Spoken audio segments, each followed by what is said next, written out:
Boynumuzu sağa və sola çevirəndə bu cür səslər niyə gəlir? Deməli, boyun fəqərlərinin arasında oynaq mayesi olur. Biz boynumuzu sağa və sola çevirəndə mayenin içində olan hava qabarcıqları partlayaraq bu cür səs yaradır. Amma uzun müddət telefona başı aşağı şəkildə baxmaq, kompüter qarşısında oturmaq, saatlarla avtomobil idarə etmək, həmçinin stres boyun əzələlərini gərginləşdirə bilir. Əgər bu cür səslərlə yanaşı boyun ağrısı, barmaqlarda keyimə, çiyin və qola yayılan ağrınız varsa, bu artıq protuziya və ya boyun qrijasının başlanğıcı ola bilər. Əgər sizdə boynunuzda sərtlik, ağrı və qollarınızda keyimə hiss edirsinizsə, təbii tərkibli Flexforce gel və tabletlərindən istifadə edə bilərsiniz.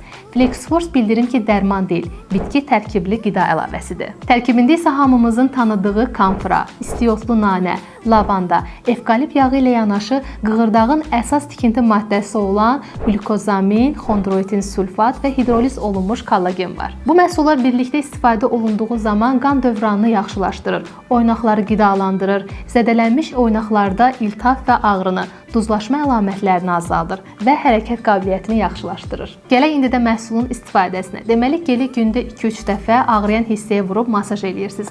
Tableti isə 18 yaşdan yuxarı hər kəs gündə 1 ədəd istifadə edə bilər. İtaliya istehsalı olan Flexforce gel və tabletini bütün apteklərdən əldə edə bilərsiniz.